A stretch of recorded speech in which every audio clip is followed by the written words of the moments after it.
This is your degenerate power hour. Your late night golden shower. Too ill to be sick. So thick you can't split. That carnival spin with the rictus grin. I'm Joel. He's Stu. And this is Vagrants and Vandals Radio.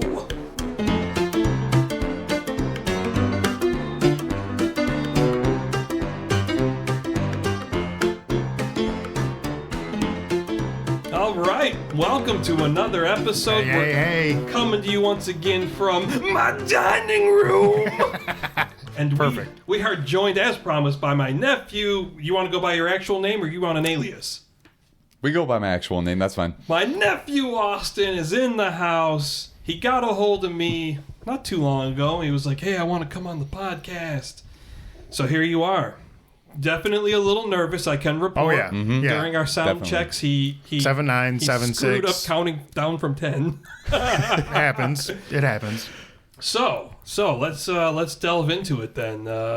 Jump right in here. You big fan of Dragon Ball Z. Mm-hmm. Yep. Tell me a little about Dragon Ball Z. So Dragon Ball is an anime basically more towards fighting. Mm-hmm. Doesn't really have like a plot.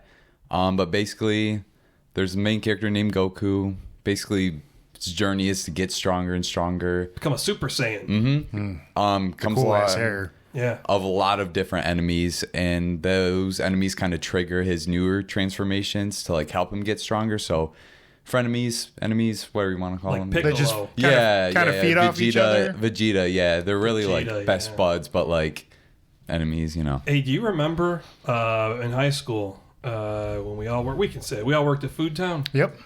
Do you remember when Disco would print up the fake name badges?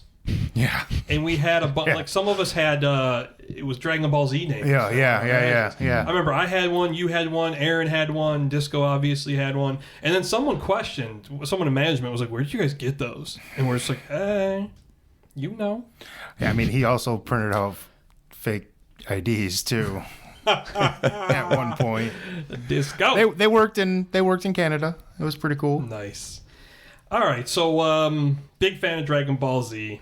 I think Dragon Ball Z's been around since like the mid-90s. Yeah, you were kind of Long into ago, it. yeah. Yeah. A little bit, weren't you? Yeah, I had. As a matter of fact, I gave Austin some of my DVDs. Yeah, I always thought it was a cool show. I enjoyed the different characters and their abilities, and I like the leveling up aspect of Yeah. the show. Mhm, yeah. Like the kind of, evolving kind of. Yeah. I thought that was cool. And then it had a bit of like pro wrestling element where like these guys are fighting, but then they have to join forces to fight a greater Right, evil. right. That kind of stuff. There's Soap opera. backstabbing. Yeah, I love that shit. All right, so recently you had an opportunity to meet some of the voice actors. How'd that come about? Yep. It was really cool. They're really nice people. They weren't from Dragon Ball, but the animes they were from were really nice. Oh, okay. I thought they were from Dragon Ball. No, one was from Demon Slayer and one was Jujutsu Kaisen. So those figures they signed for you, that was from those respective animes? Yeah, that was their Okay. significant character, yeah. Okay. Where was that at? So at Southland Mall, there's a new anime store called First Form, and they kind of do signings every month. They kind of that's just cool. invite voice actors come on, let's do this and that, and then they have a signing. So was there a lot of people at the signing? Or like, did you get a minute to like talk to them or? Yeah, there was a decent amount. He asked me how my day was. I kind of talked about when I met Eric Kamir a while ago, which was the Demon Slayer voice actor. He kind of gave me tips on how to start voice acting, but I was like so in the moment, so excited, I've totally forgotten like what website to go Right. to and whatnot. So Right. yeah. Shit, what did he say? Who'd you go with? You go by yourself? I went with my friend Brett and Ethan. Okay. Yeah. All right. Shout out to Brett and Ethan. Boys better tune in, subscribe. Mm-hmm. Didn't you All already that. harass them into subscribing? Oh yeah. Weren't they long two of time the ago. ones Those were the that told first. you Those were the first two. All right. So at what point did you get interested in voice acting? After I kind of met some of the voice actors, I kind of like watching them, just kind of like say and like the things Try they to do, mimic. like mimic their Yeah, character. yeah, Because yeah. after they do the signing, they'll say the quote and the character's like voice, and it's just really cool to like see that, and then go back home, watch it and then see it on TV. So I was like, oh, maybe I can get into that. Maybe it'll be. I don't know. Maybe it'll take me somewhere. I was always interested in voice acting. I think probably what first caught my eye about voice acting was I believe it would have been Robin Williams' performance in Aladdin. I saw some of that footage. Yeah. Robin Williams is one of my favorite comics. He was very animated, even like doing the voice acting, and it was like I think the best ones are. You have to get into the character. But he was very animated in his movements. Perfect genie too. Robin Williams was so damn talented. He was one of the there's been a handful of celebrities over the years where they pass away and it's kind of like, oh, they died. That's when Ray Harryhausen or George Romero, those were guys I really looked up to, admired their work, but they were old men. They lived their lives. Yeah. Robin Williams' death, that one, that got to me. Well, anyone who's dealt with depression issues, and it came out, he was dealing with I think a degenerative brain disorder. He was going through dementia stages and shit. I remember hearing, I think on the set of one of the Night at the Museum movies, he said I think it was to the director, he's like, I don't know what's happening. I just don't feel like myself. That was an upsetting death. Most times I hear about a celebrity die, I'm like, who gives a shit? Yeah. The Queen of England, fuck her. Didn't care. Like Ryan Dunn driving like a drunk asshole from Jackass. Paul Walker. I'm like, you sure are done, Ryan. Yeah. Paul, it's I don't care. I don't care. But Robin Williams, he was a fixture of my childhood various work. For sure. He was, oh God, Miss Doubtfire. You can't get away with that shit today. No. I don't think you could. No, you don't think so? Nope. I think maybe. I don't know. If done I think Mrs. Doubtfire would still fly nowadays. So I don't think. You think so? Well, I mean, some of the jokes that they were doing, I don't think would. But like what? What do you remember? I can't remember. There was some. I don't know. I can't remember. I just don't think it would fly. There are definitely I look at wrestling, for example. There was stuff when we were teens or young adults that they did in WWE. Never would you see that today. Putting their hands on women. Yeah. The hot lesbian action or the brawn panties matches. Or the gay overtone things that they would say to each other. Billy and Chuck. I'm going to make you come. Ever see those super cuts? Yeah. Where the guys just fantastic, deliver a terrible promo. Terrible. There's lots of stuff that just culturally would not fly anymore. Which makes sense, dude. We should evolve past that, but it's it's still fucking humorous. Now it is if you see a segment where a male wrestler hits a female, it's holy shit. Yeah, don't do that. Shit, during the Attitude Era, it was happening. Whole reason it existed though. They were trying to push the envelope, you know what I mean? Well, it was the Jerry Springerification of pro wrestling at the time. Jerry fucking Springer. Okay, so the voice acting, then what are you going to do to pursue it? You're a senior this year, right? I am, yes. So you'll be graduating, right? Yep, in a few months. Okay, you have any academic probation or anything? No. It sounds like there might be something there. No. So you're all good. Your grades are good enough. Grades are perfect. Yeah, perfect. It's probably the best grades I've had in years. I know a lot of people at the high school. So do I. They could tell me if you're lying. He's got connections. I'm like, hey, my nephew says his grades are perfect. They're like, he's passing. He's passing. Right. Okay, if you're passing, you're passing. That's fine. All right. So what are your plans after high school?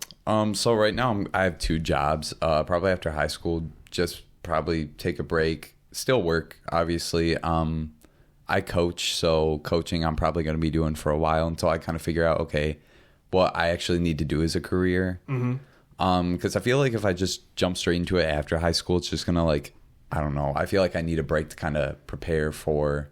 But I guess that's what high school is kind of for, to kind of prepare yourself for your future career. I don't know. Well, it's supposed to be. Yeah. Let me give you some advice that no one else in the family will probably give you. You ain't got shit figured out at 18 or 21, and anyone that says that you have to, they lying to you. Shit, by even 25, you barely got it figured out. There's that was one of the greatest lies I felt that I was told is, get good grades, go to college, or get a good job. Yep. Things didn't quite pan out like that. No. And even if they would have, you still probably wouldn't be in a good like a great position of where you thought you would have been. Yeah.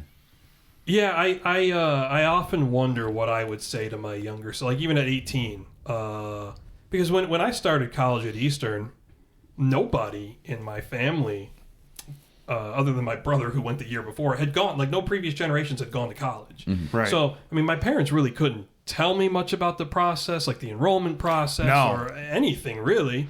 They barely know how to do their taxes and shit. They expect them to teach us that too? I'm kind of like my whole life. I just winged it in college. I skipped a lot of classes to go to the China buffet. Oh, yeah. I spent a lot of time just sitting in the eateries, people watching. Which is fun. Just didn't feel like going to class sometimes. No, man. I mean, I failed classes in college because I just didn't go. Well, if it's not a subject that you care about, which there's a bunch of prereqs, and you don't care about that fucking subject, I don't have to be here. I don't have to be here. I wish you could test. You should probably test out, but on that topic of some of the greatest lies I was told, I remember I think we would have been freshmen. It might even be in our freshman orientation. Our vice principal, I won't mention his name. I remember. God, was it then or was it? I think it actually may have been. It was either freshman orientation or it was some assembly, not an assembly, but like a presentation. It may have even been for like class rings or something in our sophomore year, beginning of our sophomore year. And I remember I was wearing a Stone Cold shirt with a big like glass of beer on the back. And I remember this because you commented on it. You're like, your shirt says guaranteed to knock you on your ass, right? And which I don't think I even knew. I was like, oh, does it? Yeah. So anyways, he's up there. And they do their little sales pitch, Jostins, I think it would have been. Yeah. And at the very end of this little presentation, the vice principal goes, and remember, it was like something out of a corny movie. He's like, is this the best 4 years of your life? And I remember at the time thinking, God, I really hope not. Right. And now looking back, I'm like, why do we even say that to kids? Like, what a gross, disgusting lie. Right. Yeah. Why? Because you get to stay at home and not like work, but you still have responsibility and shit. Was not the best 4 years of my life. It's probably the worst when you really think about it. It was amongst I would say, yeah. I mean, there were certainly like friendships and memories that I made in high school that I cherish and talk about to this day, but the day-to-day was pretty awful. Oh, even knowing what I know now, I would never go back and do it again. Yeah, like a do-over? No. I would. There's a few pieces of advice I'd have for my younger self. Oh, for sure. Mm-hmm. One of them... Invest in Bitcoin. Well, other than, like, being... Like, we can't... Well, aside from, like, basically being able to, hey, this is what happened. Hit the lottery, right. Just in general, I would say, say yes to more opportunities. For sure. Even if they make you uncomfortable. Especially if they make you uncomfortable. Yeah. Go ahead and bang that girl, because you're going to regret it if you don't. Right, like, if you're like, wear protection. I don't know if I want to do that. Do it. Wear protection. Bang that little honey. Quit your fucking job. If you don't like your job, quit. Yeah, quit dealing with bullshit. Quit. I did that. Sometimes I run into people, younger people, and they'll talk about their job, a job they hate, or they're a little reluctant to call off. I'm like, let me give you a piece of advice. Never in my life have I ever regretted calling off of work for the day. I felt guilty about it before. Sure. Yeah. But they make you. They also make you. That's what we're conditioned to feel. Yeah. But my we point need is, you. You're a team player. Blah, blah, pizza party. I can't look back on a single time in my life and go, oh, I really should have went to work that day. No. Yeah, not once. Yeah, no. Dude, I use every point I have, every vacation day I have. I use every bit of it. No. I remember quitting one job. I only worked there for one day. It was at JJ's. I had a couple of those. I went in there. It was okay. They were just really like nasty the way they did things and stuff. So I got in the car. My stepdad picked me up and he was like, "So it was your first day of work?" I was like, "I fucking quit." You're like, he was like, "What do you mean you quit?" I got about a 6-hour paycheck coming. Yeah, there's a couple jobs that I straight up just walked off. I'm like, I'm done with this. Yeah. Or worked a night and then was like, yeah, not for me. Back. Not for me. I don't think I've ever done that. I'd recommend it. I've gotten fired from a few thoughts, jobs. but I got fired from GameStop. For what? I think that was the only job I ever got fired from. How can you get fired from GameStop? And here's the thing, I was well liked there. I was really bad at my job because I didn't care. Was it based on commission? How do you be bad at working at GameStop? Well, typically not showing up is frowned Oh, upon. well, yeah. Attendance is key. So I did that. Did you put like a PlayStation game with the Xbox games? They were like, yeah, get out. Part of it was, that all those places, they've all got their different promotions. Oh, push the magazine, push this rewards program. Oh, yeah. And I never did that shit because as a customer, I always hated being asked, oh, you want this, you want that? I'm like, if I wanted those things, I'd ask. I don't want them. So as an employee, I would never do like reservations unless somebody brought it up. I wasn't asking. Yeah. So I remember the day my manager called me, and I think it was a Sunday, and I had recently called off because I was hanging out with my girlfriend at the time. I just made up some excuse. 'Cause I'm like, I died. go to work or Yeah, ass. I mean, it wasn't a hard decision. So he called me. He's like, hey, listen. He's like, I mean, I like you. You're a funny guy. He's like, but he's like, your attendance is spotty. Your numbers are terrible. I'm like, oh, I know. Right. I'm like, I will not make any excuses. He's like, I gotta let you go. I'm like, I mean, well, it was a minimum wage job anyways. I didn't really care so much. But yeah, oh god, I haven't actually forgotten jobs I've had because every once in a while I'll sit and I'll like go through all. Oh shit! Jobs. I worked here for a day. I'd say I've had over 30 jobs in my life. And the pushing thing that you were just talking about, like it works the opposite way too. If you're pushing product and you don't hit those numbers, they can fire you for that too. Yeah, I was never into that. I worked at Media Play, same thing. Remember, I had this manager named Alex, complete pushover. Nice guy, total pushover. He was pretty young at the time. I was like 18 at the time, so he was probably like 24. Yeah. He seemed old to me. Yeah. He was total nerd. Well, I worked the floor, and on occasion they'd call me up to work the register, which I fucking hated. But like in the busy season, holiday season, like, hey, it's all hands on deck. Yeah. Well, I always felt like, well, if you're calling me up here, that means we're slammed. So we need to get these people through the line, checked out.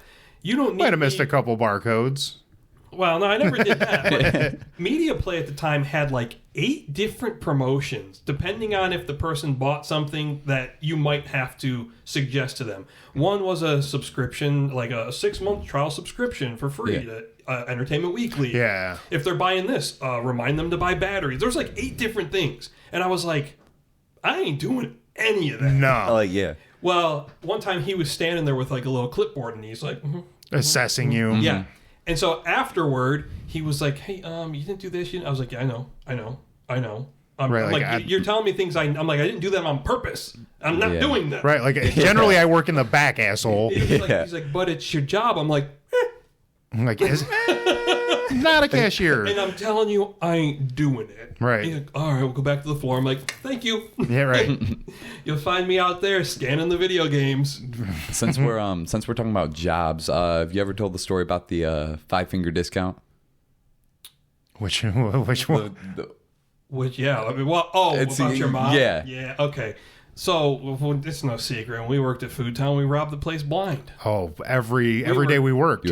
We were teenagers. It was our first job. And the whole store, all of the carryout, like, it was all of our friend group. Yeah. Worst mistake that place could have made. Ever. I mean, it was like all there of was us. only like 3 people that weren't participating in actively stealing. Did you guys like act like you didn't know each other? And you're like, oh no. We all went to school. Yeah. Oh. We, maybe when we first got hired, it was like, don't tell them your buddies, Yeah, that's what I mean. I never met you before. Like, but no, I mean, I think it was pretty obvious we were all friends. Mm-hmm. At one time, I want to say it was probably like 10 of us. Yeah. So you've got all these people covering for you, like, hey, so and so's here now, or they're down at aisle 8. So, anyways, okay. So in high school, like Austin's mom, like my sister, she was goody two shoes. She was parent pleaser. So she started working at Food Town. And I forgot about that. At one point, I don't know, I think we were in the break room or something, and I don't know, she may have brought up something I was eating. I was like, 5-finger discount. She's like, 5-finger, what does that mean? I was like, 5-finger discount. Like, I wanted it, I took it. And she's like, you stole it? Like, yeah, that's what a 5-finger discount is. Listen. I didn't steal it. It fell in my pocket. For her, like, that was just like... Dude, I used to... She never would have thought of. I used to take the whipped cream cans and do whippets. Yeah, you weren't the only one. I didn't, but while I was driving around that fucking amoeba or whatever, what the fuck are they called? The amigos. The little wheelchair with the basket on it. I pick them up, I do them, and I throw them in the cart, and I drive them back, and I throw them in the. I remember I got called up to do cash register or bank one day. And I was high as fuck off of it. And I grabbed the watermelon and I was like, I don't even know what to do with it. Like most people, you put it in the cart or. Do I smash it? I fucking dropped it right on the floor. Don't condone doing any of that either. Definitely one of my most memorable jobs. I mean, I was there for 2.5 years. Basically, through my sophomore year I started and until I graduated. Yeah, you worked beyond when I got fired from there. That's right, you got fired. Yeah. Yeah, I was at the Frenchtown location until September of 2001. Because I moved in with my dad and it was a bit of a drive. I transferred to the Flat Rock store, which really wasn't much closer. The manager there was a complete bitch, and after about a week or two I was like, yeah, I'm done with this. And then afterward I started at Media Play. Media Play.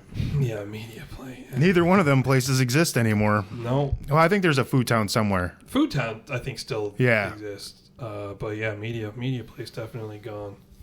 At least in Michigan. Oh, I'm sure there's probably an online store or something, but physical location. Sometimes I get to thinking about old work jobs. I'm like, oh yeah, I remember that person or that manager, and interesting characters. Definitely, like we were talking the other day, like using stuff from real life. Yeah, for characters or so much material. Like, and that's like another piece of advice I give to any young person. Like, go out and do something in the world, whether it's volunteering, working a retail job. Like, you gain life. Yeah, the job might be shit, the pay might be shit, but you are gaining life experience for sure, and that's pretty invaluable stuff. And you never know who you're going to meet. It's good networking too. Go be a grunt for some labor construction guy. You can always find. There's a million ways to screw off at work. We certainly found. Many ways. For years, I still do. Who was it that fired you at Food Town? Was it the head honcho? Did he do it himself? Who, Gary? Yeah. No, Gary was long gone. Oh, he was gone by that time? Yeah, he was long gone. He left almost after Mike got fired. R.I.P. R.I.P. Rip. Who was the manager after that? Carol? She may have been. Yeah. Or there was like there a little... was Carol, there was Debbie. Remember the little Pete? blonde. Remember Pete? Pete. God, Pete. He was so goofy. He was. I think it was Debbie. I think she came out there and fired me like on the spot, and I was like, for what? I'm working. And she's like, you had to have known about it. You were doing carts. I'm like, I don't even, like, I literally don't even... I did know what was happening, obviously. I didn't plan it or orchestrate it or anything, but... She was a horny old broad. Yeah? Well, remember we used to joke about Debbie getting her vitamin O. Vitamin O. Oh, yeah. Oh, yeah. Vitamin O. Getting a text message here. How's it going? Was that BMO? No, Shirley. Going good. So you do any impressions or anything? Like, how are you working on this voice acting? I was thinking about doing poetry out loud, which we have in school. Oh, yeah. Yeah, my English teacher was kind of mentioning it to me. He's like, you go in front of a group of people, and he goes, and after you go in front of the group of people, you go on to like a whole auditorium. I'm like, okay, now, like, wait a minute. I'm like, I don't know, stage fright. I don't know. I haven't really like performed like on stage like ever. Besides like maybe for like it goes a class. away. Like for theater, I'm in theater. I had to perform on stage once, and that was a few weeks ago. It didn't go like too bad at all. Yeah, it was just like the tone of my voice and whatnot. It was like part of. I think you got a good tone to your voice. Yeah, I could be like a demon from like a character, kind of dude. Deep voice. You do. You got a good voice. Good timbre, I think they call it, right? Yeah. Part of any learning experience, like you have to be open to kind of making a fool of yourself. Yeah. That's or like you got to get. There's only one way to get over those insecurities, and it's just to do it. That's what makes that like character like a character. They got their own like thing going on. I would tell you, and I've told so many people this. but you in particular, because of you want to go into like something where you're playing a character, go work a season, at least one season at a haunted house. You learn so much. Work about Just yourself, about other people at a haunted house. You will learn working at a haunted house. I think the general public thinks like, well, I mean, what are you gonna learn? You jump out and you scare people. No, it's cohesive, man. Right? Like you got to be a team and shit. You're gonna learn how to read body language. So you're gonna learn about human psychology. Obviously, you're gonna learn about timing. I mean, there's so many things you can learn at a haunted house. And sometimes you learn how to de-escalate a situation. Right. Maybe you have to learn on the fly how to fight someone. That's rare. I had to do it once. Good times. I remember that story. I remember you told Good me times. What an asshole. You break up a lot of fights too? No. So I almost always worked the queue line. Yeah. Because I was one of our best. Yeah, you were. Not the best. There was one or two people I worked with who I no problem saying they're a better actor than me, but not many. Not many. So I worked the queue line and never had to. I only had the one physical altercation, and that was also the only time I ever broke character and that's what pissed me off more than anything. Because you had to. Yeah. I had to for other people's safety. Well, wouldn't it have been more fun though to do it as the character? Watch him like That particular character, yeah. I was trying to keep. Oh, you might have killed him. And I was thinking about Shirley, who was pregnant at the time, and I was thinking about all of our kids, kids in the haunted house, the actors. Yeah. Most of them are teenagers. Yeah. And I think the big thing most of the public doesn't understand, you go to a haunted house, everybody in there knows each other. They are friends, they are family, or they become like your family. Like a lot of those kids that work the haunted house, they became like little brothers and sisters to me. Like I would protect those kids. Right. So whenever we'd see someone in line who was intoxicated, we keep an eye on them, and usually their group got followed by a staff member. No shit. Yeah, staff member would tail them. Sometimes, obviously, like if they were being real obnoxious, like you let them know, like, yep, staff's following you. Try anything, it's going to be a problem. Interesting. Also, in a haunted house, as a customer, you don't know the layout of the maze. You don't know where the emergency exits are. Yeah, you're supposed to find your way. But guess who does? The people who work there know that maze like the back of their hand. Yeah. We could get from point A to point B in that haunted house probably in 10 seconds. So we used to have, like, if we used to tell the kids, like, hey, if someone puts their hands on you, like they do something that makes you feel like you're in danger, don't use this lightly, but if you feel in danger or someone's putting their hands on you, yell out code red. And we'll get to you. There was only a few times where it happened, but it was like you'd see two or three of us, like you'd hear like a dog hearing, was like, and then converge on the spot. So because you knew who it was that was saying it, where they are. Yeah, and so that's the thing. Like if you're causing trouble in a haunted house, you're gonna get your ass beat. Yeah, got nowhere to go. You've put yourself in a situation where you don't know where it's dark. You don't know who these people are. You don't know where to go. It's a really stupid thing to do. Yeah. Yeah, like this whole point of the haunted house is get like scared and stuff. Like it makes no sense if you get scared and then people you're like, get drunk and they get drunk. Yeah, they that's pretend to another be point, tough and like, oh, you didn't scare me, and then that's the problem. you get some fondlers in there too. I'm sure. Yeah. Oh god, guys were always hitting on the underage girls, Okay. like all the time. I believe it was it. ridiculous. There was usually before people go in, they do. They're given a list of rules, but I always stayed in character. So I would deliver those kind of messages in character. So I never had to break up a fight. There was a few times where it's like you kind of deal with it internally. You're like, hey, we need to separate these two. We need to get this. We need to make sure this group does not go through. Yeah. Just 2 minutes behind this group. We're gonna have to give a little more time because they seem like they're there's something angsty. there. Yeah. So most of it you can diffuse that way. Most of the time, the people they might be intoxicated, but they're kind of harmless drunks. But there were a few where, in character, I would forcefully tell them, like, the one year we did it was like an incestuous mutant family. So I would refer to everybody as my brothers and sisters. And there was this one dude. He had some mental health problems. He worked at a local restaurant, so some of us knew who he was. Okay. We knew of him. Yeah. He'd always come by himself, which is a red flag. For sure. Someone coming to a haunted house by themselves. How old was this guy? He was probably in his late 20s. Yeah. Definitely. I don't know that there's an age like restriction to being creepy going to a haunted house. I think by it's just yourself. in general, just kind of like don't care about it. Yeah. So I think he was maybe harmless, but he wanted to be part of the show. Like, he came in himself playing a character. So I was like, okay, this dude's got. So he was claiming to be from. He was pulling. It was like a Resident Evil shtick. He's like, I'm from the raccoon, or what was it? No, I think he's Umbrella from the Corp. Yeah, he was from the Umbrella Corporation, Special Forces. Yeah. And I looked at him and I was just like, listen to me, dumbass. I was like, you put your hands on any of my sisters and then we're going to have a problem. Do you understand me? And he just kept talking and talking. And I'd be like, shut your mouth and listen to me. Kid wasn't getting it. So we followed his ass the whole way. For sure. You don't know if he's going to abduct somebody. And for most people, they see you, they get it. They're like, okay, I'm kind of being ridiculous. He ended up licking my nose. And then my co-chair trucked him against a car. And he was like, oh, was that too much? Was that too much? And I was just like, this guy is seriously fucked up. Right.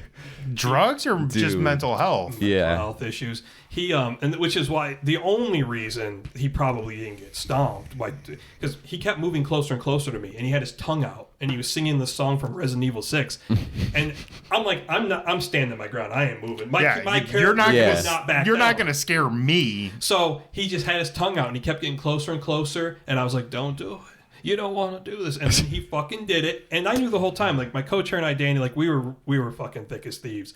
She fucking grabbed him, just trucked his ass right against a car. And initially, he was almost, like, excited or maybe even turned on. But he goes, oh, that was awesome. Do it again. That was awesome. And then something. Because he felt like he was a part of it for a second. I think maybe. And then he was like, did I go too far? Did I take it too... I was like, when you licked my face?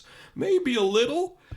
He showed up one night with a lightsaber, like a really nice replica lightsaber. One of the $100. Oh, probably. Those are nice. I would guess several $100s. Really? And they actually call me out from the queue line. They're like, hey, he wants to see you out here, because he came through multiple times. So I go out there, and he's doing like fucking Jedi routine moves. So I was just like, what do you want, Darth dumbass? And then I remember standing there. I called it my persuader. It was just this fucking jagged stick I carried around to stick in people's faces and make innuendo about. Because people always like, what you got there? I'm like, oh, this is my persuader. Say hello. Or I'd go, smell it. One time this drunk dude deep-throated it, and I was just Get out. Yeah, he was a member of the JCs, and I saw him later at another event. And it was actually like this leadership training. I was like, hey, I got put in a group with them. We were doing some fucking training. I was like, you remember people from the haunted house? He's like, yeah. I was like, you remember what you did that night? And he was just like, no. Bullshit. I was like, well, I do. I got on their party bus, actually, and I drank their booze in character. Oh, I bet they loved it. One of them was pissed. Yeah.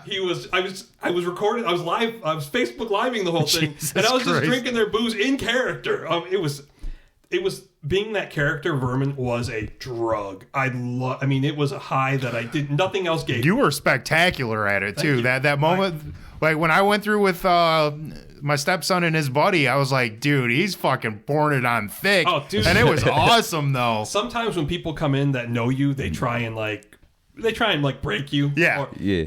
When I saw someone I knew, because I know you were coming that night, it fucking amps me up. I'm like, sure. I really got to put on a show now. My brother came through once with his wife. It's my brother. He thought he was going to bust my balls. And I remember, I forget what he said, but I gave him a look like, you're really going to do this and think you're going to win? And suddenly his face he looked crestfallen like, I fucked up. And then I tore into him, and his wife fucking loved it. I would absolutely go work at a haunted house. It is an experience that I think you can't get anywhere else. But yeah, I only had to fight that one guy. And honest to God, that asshole had every opportunity to leave. And he was just swinging and swinging. Even once he was thrown outside, could have just left. Didn't. And he ended up getting arrested. Well, yeah. Good for him. Like a complete idiot. Yeah. Prosecuted. It was fun going to court for that. Were you in character? No. You should have been. You know, I'll tell you, sir. Had I been the Vermin character that night, it would have been easy to stay in character, but I wasn't. I was my character Gherkins, who was a much more whimsical, high energy character.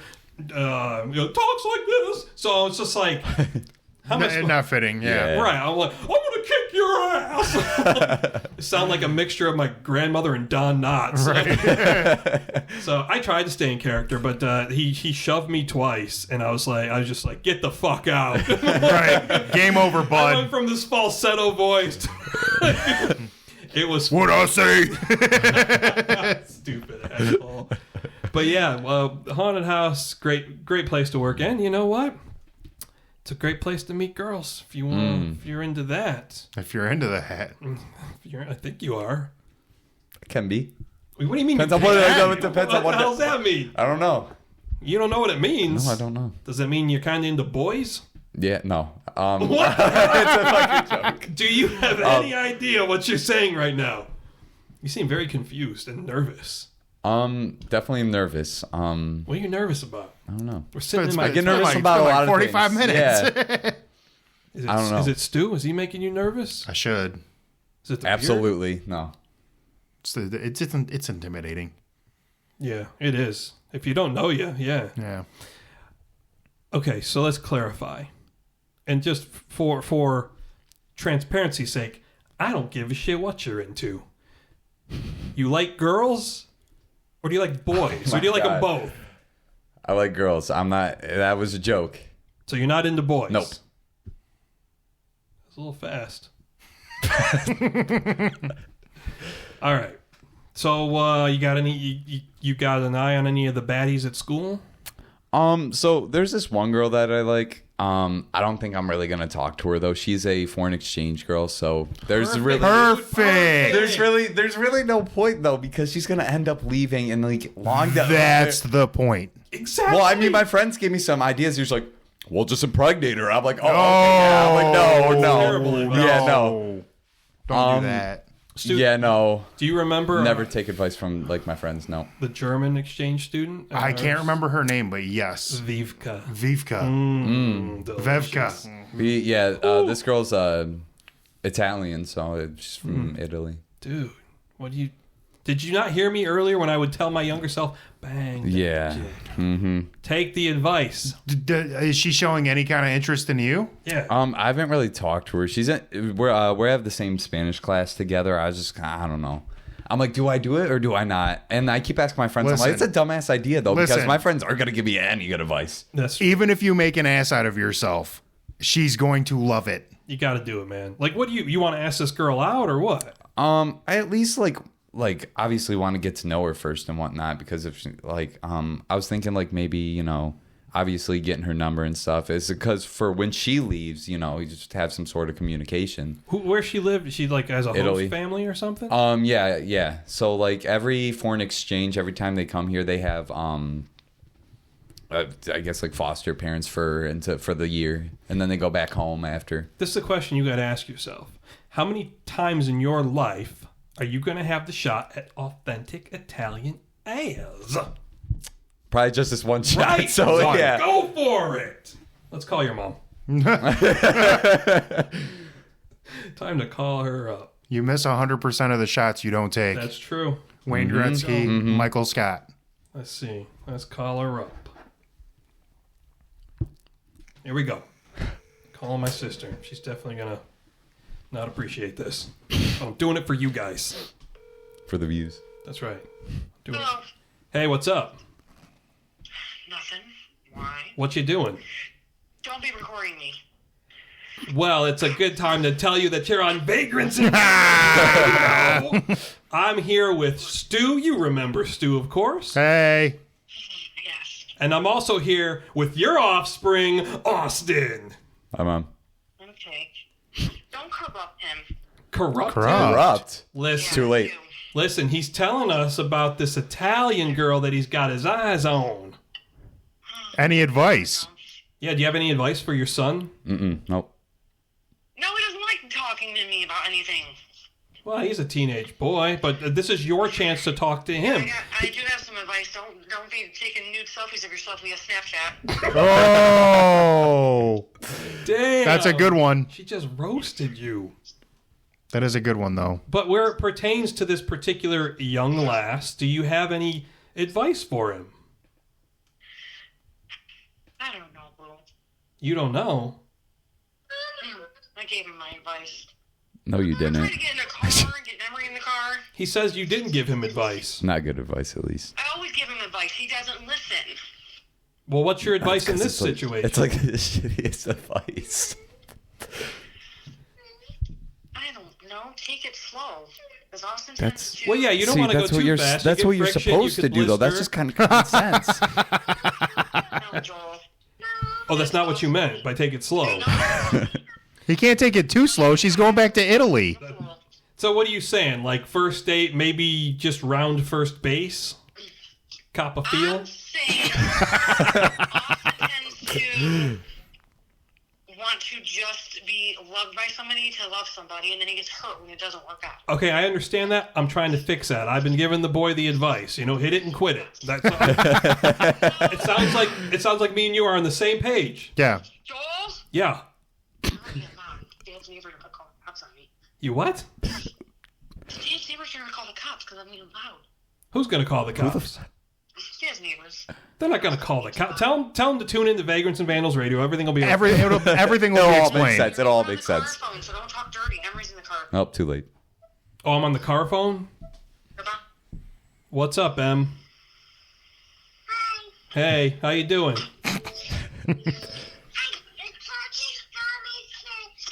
Okay. You know what we're trying to do, Em? We're trying to get your brother a girlfriend. That's what we're trying to do.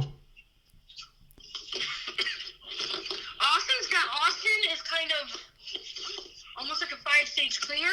Oh, He's a what? What? a 5-stage clinger. Oh, damn. Damn. How do you answer that allegation? How? don't know. Well, because we read his stuff sometimes. We take his phone and read it. Well, that's, Last time they did that was like 2 years ago. that's a bit of an invasion of privacy. Yeah, don't you literally, think? quite. Little bit. Yeah, literally. Not when I'm paying for it. Nope, sure don't. That sounds like Okay. some mollycoddling shit right there. Oh, good lord. Hey, well, if I didn't take his phone, what was it, over a year ago, would have never found those photos. Did you really want to find those photos? Yeah, no. And now you can't unsee it. Exactly. And I can't unhear Eric's mouth either. Well, hey, what you gonna do? Did he tell you how he like high-fived me after and said he like really didn't care? Monitoring your stuff so they can learn and not do stupid things. Isn't, What, sweetie? don't you have to do stupid things? Yeah, he's here with me right now. I'm trying to give him some life advice. You come to me in 10 years, I'll give you life advice too. Oh, hi, Emery. What would you do here, Bubba?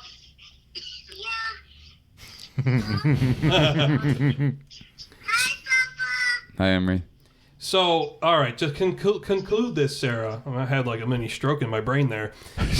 You have no advice where this Italian gal is concerned? Persuasion. Told you my advice. To What take more it do you slow, want? that's it? Well, look, you don't have to worry about in this case. She's going to go home at the end of the year. He'll never see her again. It's the perfect setup. Oh my God. So, Yeah, I'm take here. it slow, and then he doesn't need to be so clingy. There you go. Don't be so clingy. I mean, that's That's decent. solid. That's solid like the advice. 20th like Not bad. time It's I've not heard bad. that. All right, Ro, I'm going to let you go. I'll get you on the podcast sometime. You can sit down. We can talk some stories.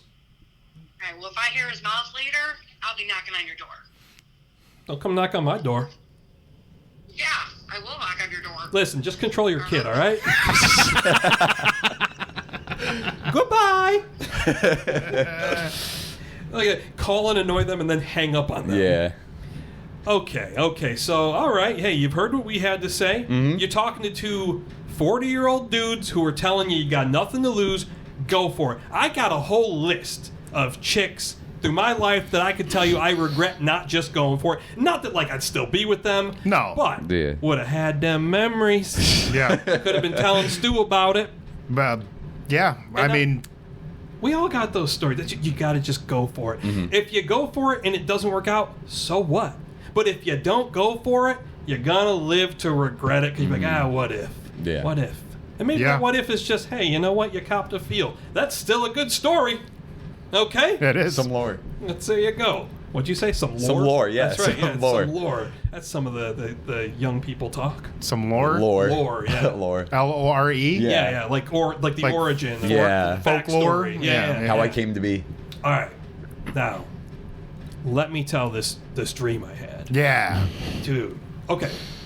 So, you guys ever have a dream that not only is very realistic, but it leaves you feeling, in the dream itself, desperation, fear, shame, regret, depression, and then you wake up and you're still feeling that, and it takes a few moments where you're like, oh God. That was Yeah. real. God, it's just a dream. Yeah.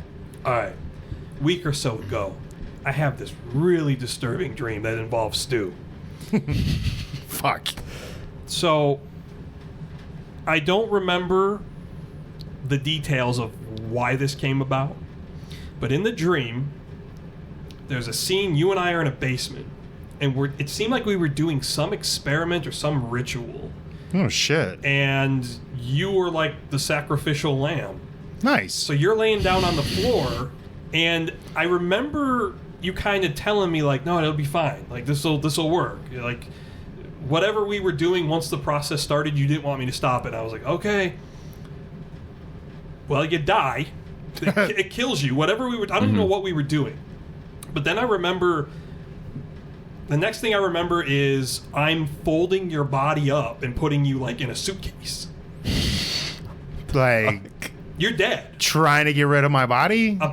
Yeah. Like, fuck, what do I do now? Like, it did. Whatever that was didn't work, asshole. Or at least conceal your body. So you're dead. You're in a suitcase, all folded up like a ventriloquist dummy. Like your legs are literally bent over. Right? Yeah.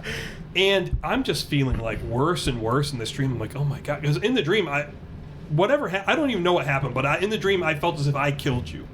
So at this point, like you become a missing person. And your face is on the news. There's all these different reports. They're playing, but it seemed like the pictures and videos that were being displayed were definitely like us when we were like teenagers. Oh, shit. So you were in every one of them, like...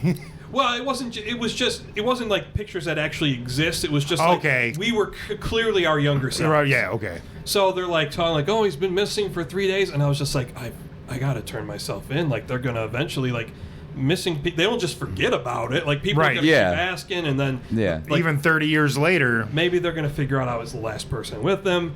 And I was like, I've got to just turn myself in. And then I start thinking about my kids. I'm like, what am I? I'm like, I can't turn myself in. Like, I gotta raise my boys. And I just felt like this like overwhelming like sadness and like regret. Yeah. And in the dream, I remember thinking, well, maybe this is all some mix-up. Maybe it's a prank. I'm like, I need to go open that suitcase. I have to find out if he's actually dead. And I don't think I ever did, because I remember I kept picturing what you would look like all folded up and dead. Right. Oh, dude. Turning colors and shit. And before there could be any resolution, I woke up. And I remember sitting up in bed, and I was like, "Oh my God, that was horrendous." Yeah. I haven't had a dream like that where I felt that level of shame and regret and guilt in a long time. Yeah. It was a very unpleasant dream. Was this after the corpse conversation with the podcast? You know what? I hadn't made that connection. I think it probably was. You were just Because it was thinking about touching dead bodies. I'm gonna fold him up into a pancake, make him fit in this suitcase. That is fucked up, though. So man. but that might actually mean something though, because I'm in psych right now, and we kind of learn about how some of your dreams actually mean something in your life. Yeah, like I forgot one we went over. Oh yeah, it's like a road that splits into two, and you're just like kind of driving, not even think about it in the dream, and you wake up and you're like, oh man, like that was a really weird dream. So like having like it's like the whole two roads is like that means you're kind of like Yeah, you don't know what to decide. You got to yeah. pick one. Right. And like, Yeah. if you, Something's weighing One on could be you. good and one could be bad, or like you like a decision making. Yeah. I've heard if you have a dream where your teeth are falling out of your face, it's because there's something you wanted to say that you didn't say. Shit like that. But with your dream, it might just be psychotic. I don't know. Probably, I don't know. There's probably been moments in his life where he has wanted to kill me, or What about me? or would have accepted my plea to kill me. Like, just kill me, man. That's the thing. Like in the dream, though, there was never an act. Like I never hit you or stabbed you or shot you or anything like that. He just died. He was laying on the floor. That's fucking bizarre. We were doing some ritual, and he died as a result of it. And then the next thing I remember is I was folding his body up like he was a doll. Oh. I'm like, well, we'll put this in a suitcase. Joke's on you. I left my human vessel. I don't know. What was his body like boneless? That you could like fold him up easily, or did you have to like kind of like break something to kind of? I'm sure there was breaking. Yeah. I don't recall, but I do know that I did fit him in a suitcase, and I don't think I cut him up or anything, because I remember I kept thinking, man, his legs are going to be folded over his head. He's going to have the death mask. A lot of blood loss. Yeah. Oh, it was a fucked up dream. Yeah, that's bizarre. I did not feel good after that. I don't think I've ever had a dream where I'm just like disguising somebody in a suitcase, like a dead body. It's a pretty but specific dream. I mean, yeah. But I don't know. Like, I don't even know if I've ever had a dream of like killing somebody, or even maybe like witnessing the somebody intentions die. of like fighting somebody and like hurting them, but never like. I'll tell you what. Like, I'm very interested in lucid dreaming, and for a stint there, a year or so ago, I was doing like some mindfulness techniques to try and increase the chances that I would enter a lucid dream. I know there's people, and I've had friends who have told me like they can lucid dream like on command. Yeah, like you can learn how to do that, dude. It's so easy now. Just go on YouTube, search up how to lucid dream. So there was some techniques probably don't work the same. Yeah, I did achieve a certain level of success. Like I would have a few nights where there was for short spells, I would realize I was dreaming and that I could control things. Yeah. And in one of them, I came to realize I was dreaming, and I was running on a road, and my brother was like calling out next to me, and I was like, dude, I'm dreaming, come on, let's go. And I we can do anything. I was running so fast I started to fly, and I was like, this is fucking incredible. I actually felt like you were flying and shit too. And then like I was going like in supersonic speed, and then my brain was like, what? Could go fuck any chick you want. So, in the dream, I'm literally like going up and like skull fucking these women, like flash. It probably only lasted, I don't know, not even a minute. Yeah, right? but it feels like forever. It does feel like forever. Yeah. It's not. It's weird how that works. Yeah, it is really strange. But yeah, there's been a few, and the last year or so where I'm like, ooh, I'm lucid. This is fascinating. Leads to some really bizarre dreams. Like, it's an interesting topic. It's something I wish I'd like to invest more time into, like learning how to do it more. There's specific frequencies you can listen to supposedly to help you. There's supplements you can take. Supplements, yeah. There's all kinds of stuff. Yeah. Meditation techniques, all that. Do you believe in astral projecting? I think it's to a degree. Possible. To a degree, yeah. Well, I look at it this way. All right, like the more I've learned about like our first of all, like I think so much about just the state of existence and like the absurdity of existence. Like, why does anything even exist? Right. Like, why is there just nothing? But then I'm like, well, what would nothing be? Right. Like that seems kind of crazy too. Or does this only exist because I see it and I know it exists? Like, you might not even really exist, but you exist to me. Right. You know what I mean? That it's all just like a simulation. Right. Yeah, that's one thing that kind of freaks me out a bit, like the whole, is it all a simulation thing? I'm like, well, I mean, I guess it could be. Like, that's so anxiety-ridden, though. We would never. Well, sometimes I think about the state of the universe as we know it, and I'm like, giant rocks just floating around, like burning stars. Dude, yeah. And they're just traveling through this endless void that, as far as we know, is endless. I'm like, that doesn't make any sense. And expanding. It's just crazy. Yeah. And then I started thinking about multiverses and... Damn. Yeah, no, I think about that a lot. That's like, okay, I know, obviously, we're in a universe. How many more universes are there like, and are there like people in there? There's no way we're the only ones. No. And on how one planet. How obtainable is it to get there without like not even like space travel? Well, I guess to answer your question about astral projection, I'm like, everything's energy. Yeah. And energy can be manipulated, and it can take other different forms. And I mean, ultimately, like if the universe formed, if our current knowledge of the universe is correct, everything, including us, we are stardust. Yeah. We came from exploding stars. Yeah. We're all connected somehow. In that respect, and they've done like, I don't know if it's quantum physics or something, where like I'm gonna butcher it, but like they've separated two particles, quantum entanglement, and if one is 100 million light years away, it'll move in synchronicity with the other one, and if the other one is altered, that other one will simultaneously start going in the same direction. The quantum entanglement. Weird thing. I've just seen that, like on like wild. David Blaine was talking about that with somebody, a specific type of coral, or maybe it's all coral, but they all go into reproductive synchronicity or whatever the hell it is at the same time. It doesn't matter if it's in an aquarium at your house or whatever. They all do it and then separate species do it at a different time to not interrupt the other one. They're diddling themselves right now. We got to hold off a little bit. Control ourselves. Wait a week. Let it clear up. Literally. It's thinking about that stuff too much. It'll like mess with your mind. Oh, it can give you anxiety. It's trippy. It's like wow. Well, that one day we're small. Oh, yeah. Yeah. We're specks of dust. Yeah. You had sent that video. Oh. It said things that cause me anxiety that shouldn't. And it was, the model of our solar system we're taught is, the sun's in the middle and all the planets rotate around it, which is true enough. But at the same time, the sun and all the planets, our solar system, our galaxy, are rocketing through. Yeah. Our solar system's moving through the galaxy. The galaxy is moving through space. I was not kidding. That gives me anxiety like a motherfucker. We're just hurtling through dark. It makes sense that we're on this flat plane just spinning around stuff. No, you got to shoot us through space too. And now everything's just spiraling. Oh my God. Mm-hmm. And to think about, I'm like, why did this form? How did this form? Why? Right. I want to know, goddammit. Can't.